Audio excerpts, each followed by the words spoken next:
Hello, fellow board gamers, RPGers, and people who randomly click this video because they want to know what the hell's going on.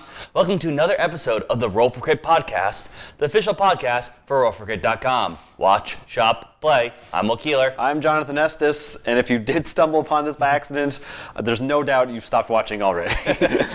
But if you're still here, we welcome you to join us for a roundup of board game news and Kickstarters and all other kinds of board game related things. I wanted to start by saying, I've been still playing that Onirim app.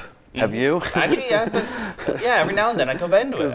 It's just, sometimes it's just what I had time for, I feel like. Yeah, it's a great time waster game, but they just came out with another expansion for it. I saw. 99 cents, I bought it, and they also... I didn't buy that one yet. But they also updated the game so the animations are much faster now. I don't know if you've noticed, but the cards go really quick, so it's even easier and smoother. I haven't, but usually probably because this whole week I've been sort of sleep deprived when I've been playing it, so I'm like...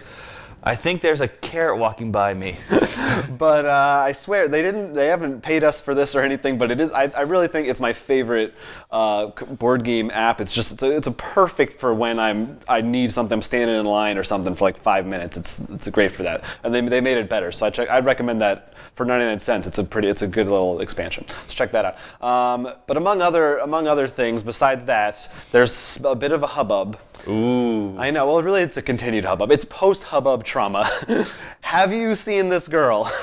She's been missing. Really? We talked about this last year. Was it? I feel like actually maybe it was more so because this is Force Awakens news. So yeah, it's been more than a year, perhaps. I think they just called it Star Wars Monopoly that came out around Force Awakens time. Did not include a Rey figure, and there was a bit of an upset, which also carried over into the toy line. Right, I remember that was a whole big thing. And Hasbro actually made a statement saying they heard people's outcries and that they were going to re-release another version of the game with a Rey figure in it. And everyone said, yay, we won!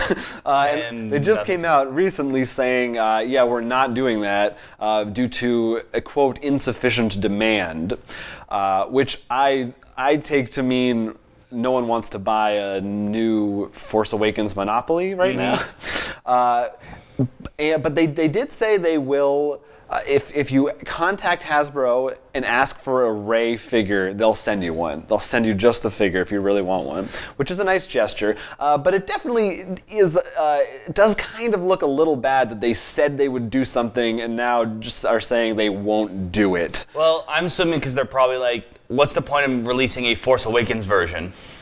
Why don't we just release her with the Last Jedi? Is that what it's called? Yeah. Yeah, Last Jedi Monopoly. Well, I completely agree, but they should have said that. No, I know.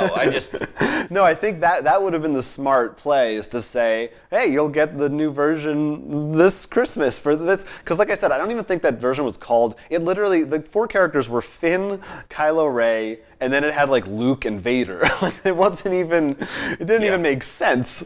But it definitely, I mean, probably most people won't pay attention to this, and Hasbro will be fine. But in today's more socially conscious online atmosphere, I don't know. They might take a bit of a hit for this. I mean, a little bit, but I don't think as much as you mentioned the toy. I think the toy one was a bit bigger because, relatively speaking, the figures are bigger. Yeah, that's certainly true. But I also, because they said they get the miniature, and because it's Monopoly, I bet, like I said, they'll release a new version, like for the Last Jedi and whatever the third movie's called. And I'm sure Rey will be in that. In fact, I'm curious to see if they do release one for The Last Jedi, and the Rey figure you can ask for is just the Rey figure from that. Probably. I wouldn't be surprised. If they don't have a Rey figure in the next one, then that's just dumb. Honestly, I think it's crazy that they unless, didn't of course, in the first spoiler, place. she actually dies in the second movie, turns out not to be a major character at all. That would be a big twist. I think people would be upset. And that's how the movie gets spoiled out. It's from Monopoly. That's what spoils the Star Wars movies.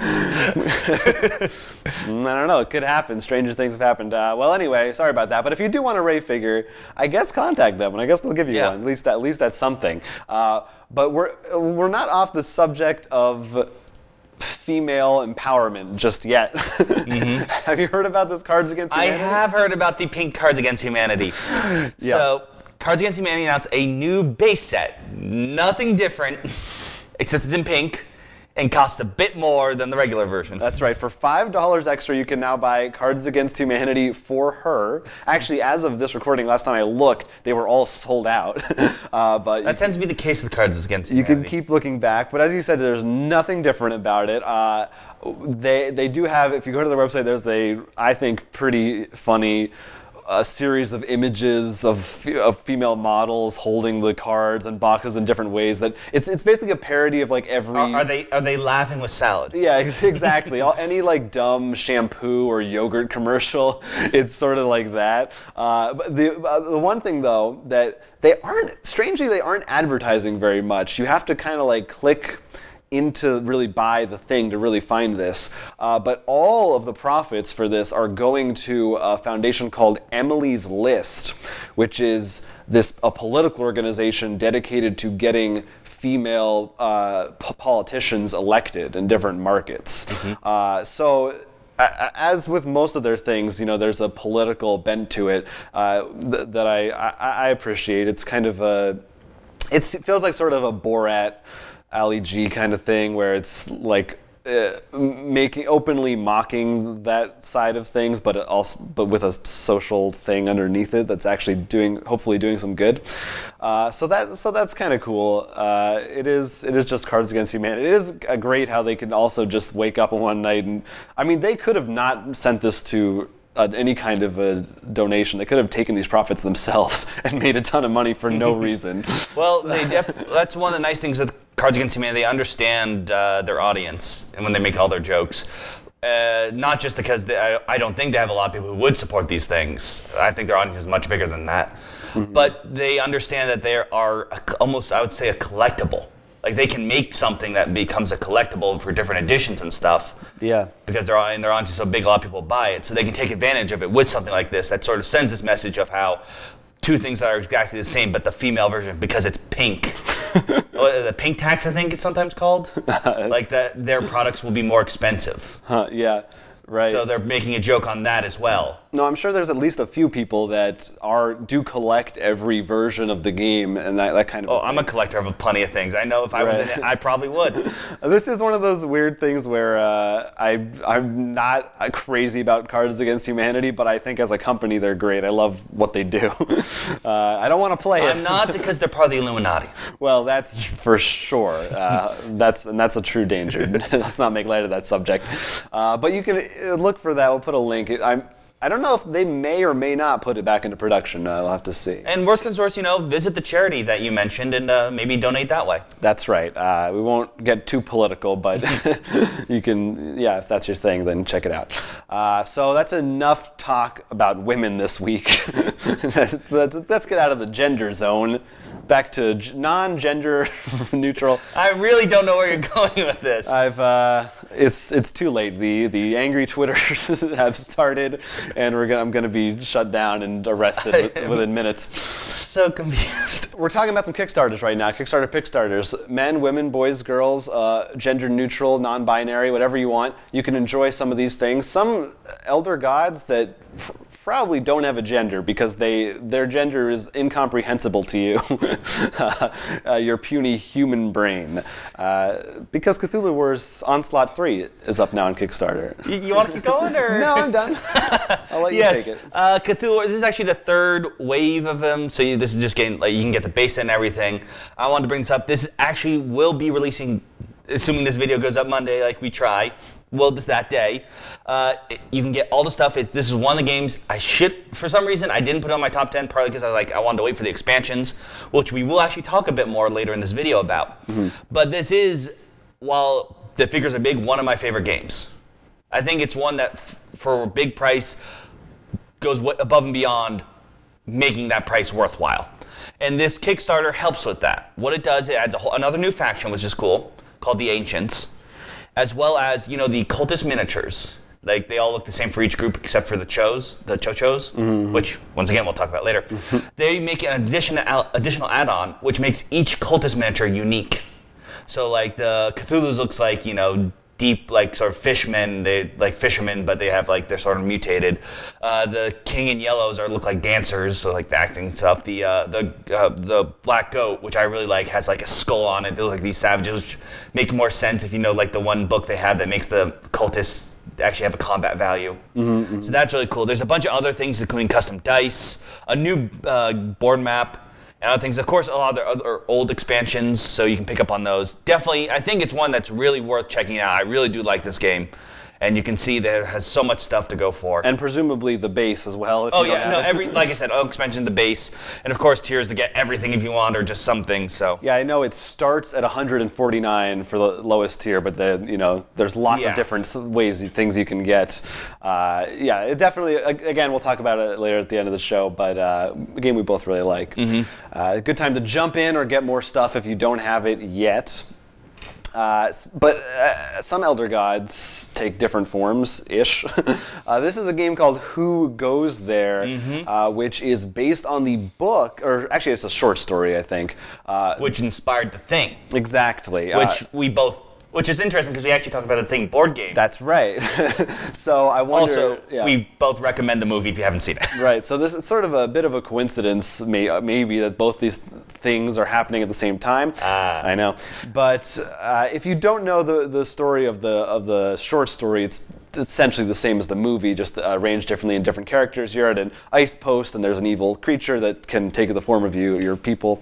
This game definitely has that hidden traitor element and the infection element. It also adds a new thing of building items. So you're going to be finding different materials of cards, and if you combine them, you can make an axe or other weapons. That sounds pretty cool, because I know... what I would love to think is cool, because it is sort of a trapped. The Thing idea is a trapped from survival with traitor, and I think the idea of adding that combining thing really helps more on the survival end. Yeah, no, absolutely, and the other way that works is you might need to trade with people, and that's where you could possibly get infected if they have the materials you want. You're going to need to switch those back and forth. And your goal in the game is to get to the helicopter at the end of a certain period of time and escape. And what I also like is that that's also the goal of the infected people. Which makes perfect sense. Right, they're trying to get into society. So by the end, even if you become infected, your goal hasn't changed. You still want to help everybody. You just want them to trust you and get out alive. Which is, I know, one of the few times we've mentioned as a problem with something like Battlestar was when you're a human, and all of a sudden, whether you get a card through what's the halfway phase called again? Sleeper phase, yeah. Or when the Silent awakens and you have to switch teams, it sort of is like...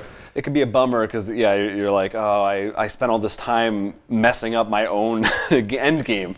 So this game doesn't have that. I'll be very curious to see how the other Thing game compares to this. I mean, we're definitely going to have to look at the two of them. And we probably will, because once again, both topics are something we think that make perfect sense as a board game. And both of them sound very fun. Yeah, so this one goes for $59. Now, if you're real cold up in the Arctic, that's right, I'm going to keep it going, you might want some of this 7-season soup.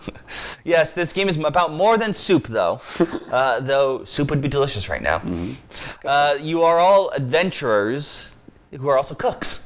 Oh. So you're trying to cook meals, and you're going to hunt monsters, which if you kill certain ones will give you certain ingredients. Okay. And I don't know, I love this idea of somehow making cooking all of a sudden this action thing. Like I backed a video game a while back that's actually hitting the Switch now, which I'm very excited about. There was a manga a while back.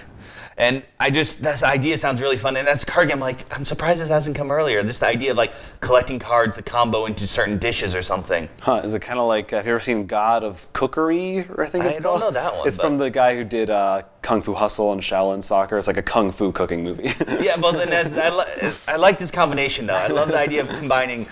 I just hope that there's some good puns in there. I really enjoyed, there's not the same idea, but the card game, I'm totally blanking on that. Sort of mocks TCGs. Millennium Blades had a cooking pack, and one of them was mocked all these famous cooks. So I hope they throw something in there that can mock some of them. Some stretch goals for a Gordon Ramsay card or whatever.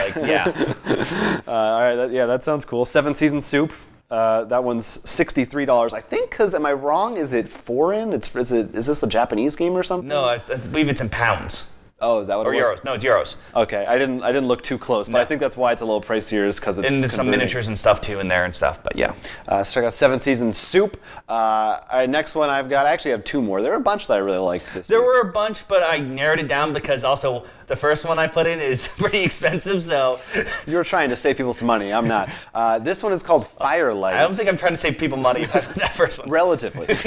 This game is called Firelight. It is a storytelling game, basically a role-playing game, but the idea is that it's meant for more casual introduction to role-playing and all one-shot, like 90-minute to 2-hour scenarios. And the way it works is one person is your GM. I don't know exactly what they call it in this game, but you have preset... Fire speaker. Yeah, something like that. Fire speaker. Preset quest cards that outline your different quests, and they're all completely different scenarios. One of their examples was you're breaking into a masquerade party full of vampires, and you have to steal a painting. All kinds of different, like, interesting That stuff sounds like that. awesome. I know, right? Sounds great.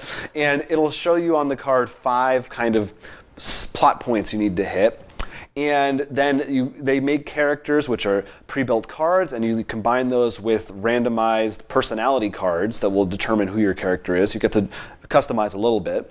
And essentially, and even the enemies have their own cards. They tell you how they attack, you're rolling dice, but it's all very streamlined and laid out for you. There's not like a giant rule book or anything. It's more about the storytelling. And Can I bring homebrew stuff in? I'm sure you can, if you really want to. But the art style and the creativity of those quests sounded really cool. Sounded like the kind of thing that would be great. And great to have a role-playing game that's super easy to set up. Because I feel like even the like one-shot ones, most of them one person's got to still pretty much read a book.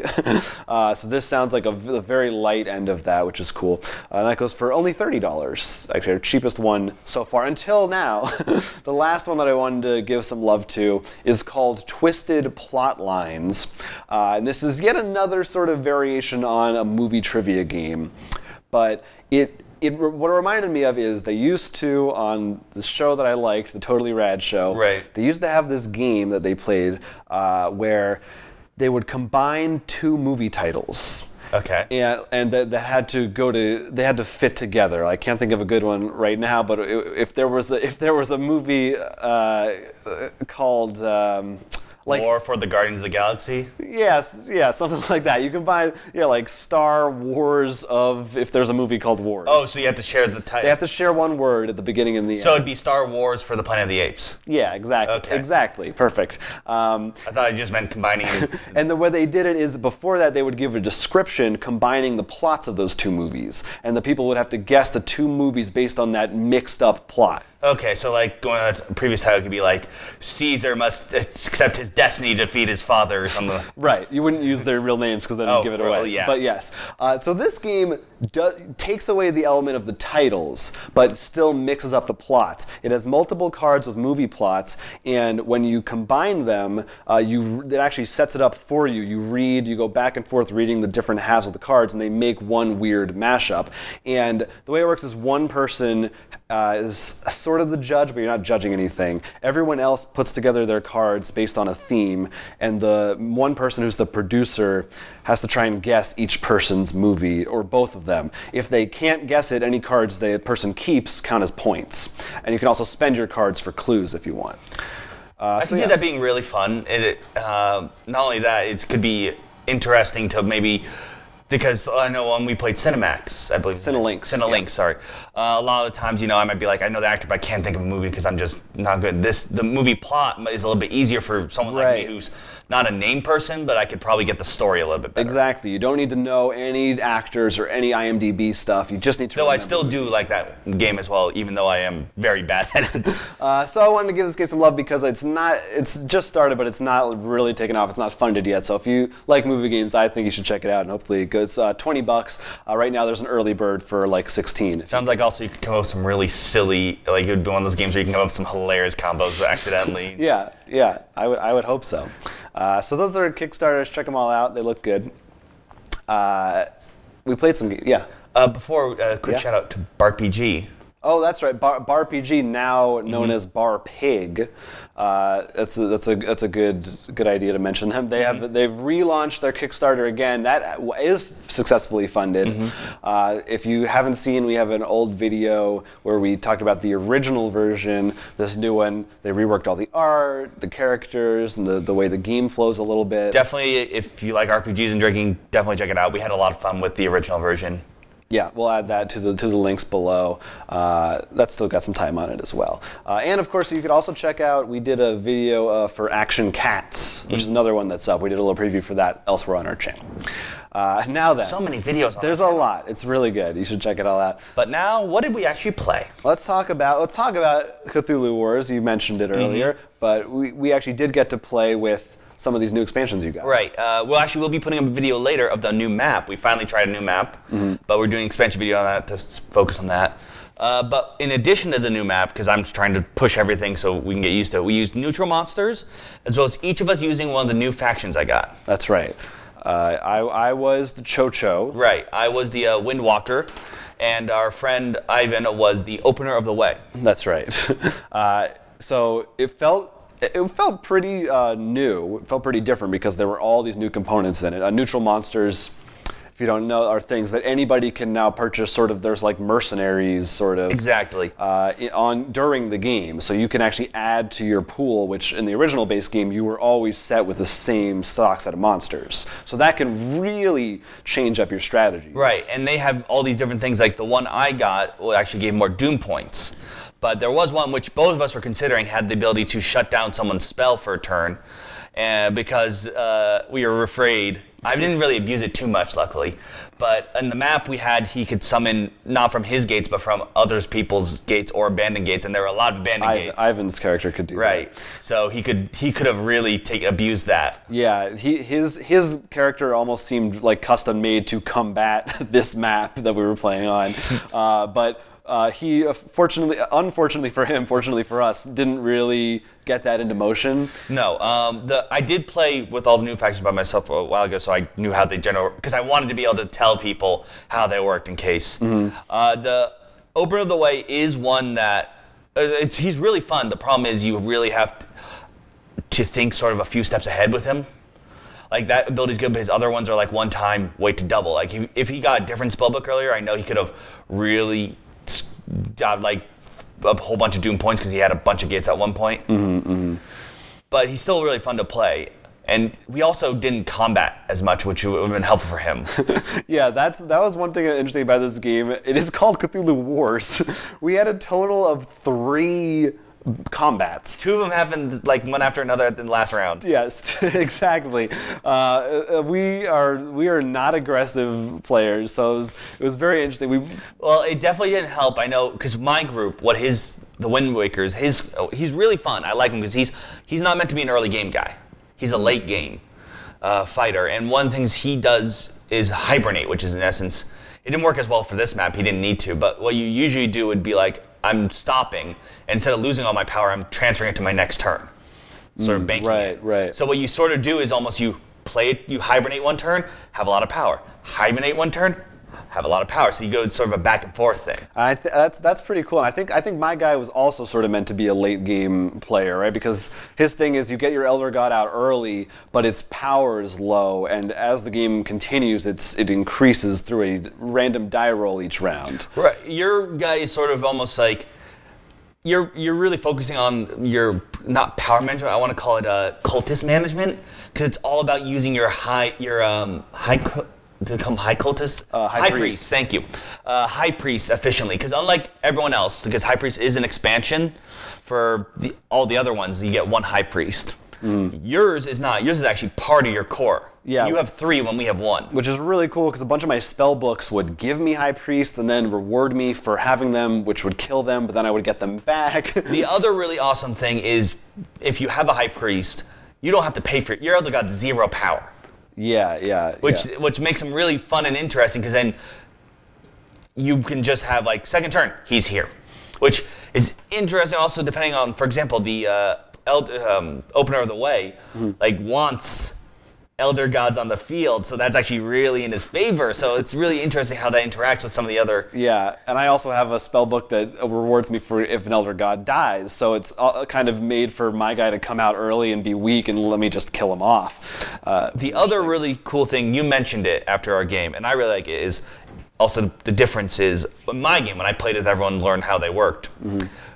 When the Chocho would roll either a 5 or 6 every time to increase his elder god's power. So he became a beast, but he lost. And that was because I picked on him a bit. Mm-hmm. Because I read an email from saying, it was like, how to beat Chochos. I'm like, oh God, are they overpowered? Which I don't think at all after playing these 2 games. I just think it's just a matter of strategy. Sure. But in this game, you got only once. Yeah, my elder god was useless in combat. And I was like, well, great. My faction is ruined. My whole thing is done. But it turned out it didn't even matter. I still managed to win, which is great to know that if you're someone who is terrified of random elements, it doesn't live or die by that die roll. Right. And I felt pretty close. I tried to come close to you, and that's why I actually tried to get your 6 health book, because I need someone to get 6 spell books. But overall, I mean, it was really fun back and forth. And even though Ivan didn't, I think, because the opener of the way, that's just the way he works. He's one of those ones that I still think he was in there till near the end until we did our whole dance and shuffle. Yeah, no, we definitely were all kind of around the same place. It was really the last turn that it was where things got very, very interesting and different from any other time we've played this game, because I needed my Elder God to die to get my 6th spell book, which would probably end the game. And also we'd been doing more rituals of power, so the game was going to end probably sooner than it normally does for when we play. Mm-hmm. So I intentionally went into battle wanting him to die, which is, so the opposite of how you would normally want to play the game. But it was very interesting. And even at that point, I thought, this is a gamble. Well, no, and that's what happened with me, too, because I wanted you to get your 6th book, too, but I'm like, we both were like, we need those elder signs. And I was like, you know what? I know if I take you out, I'm going to go before you. Mm-hmm. So I'm going to get that end ritual, and I'll get tokens. And I just really underestimated both of our pulls. Basically, we had hidden tokens with points that only we knew about. Yeah, and so, yeah, we didn't know, like, we knew one of us would win at the end of the turn, but it all depended on what we drew. No, and I really underestimated the fact, so I forgot you had another chance to do ritual, and you'd get 2. And I forgot that also. The High Priest really helped with that, so it was a really interesting and cool end game. But poor Ivan did have to sit there for that last round and basically he had no possibility of winning. So that was kind of fun. But it was only one round. But overall, these expansions, like I said, I waited to put on this list, and now I regret not putting out my top 10 because the expansions just showed how it didn't feel like how, sometimes the expansions just like we just put a different picture over it. Each faction feels so different. Yeah, definitely. And the fact that they also feel that you were able, because one thing didn't work, you still adjusted and won.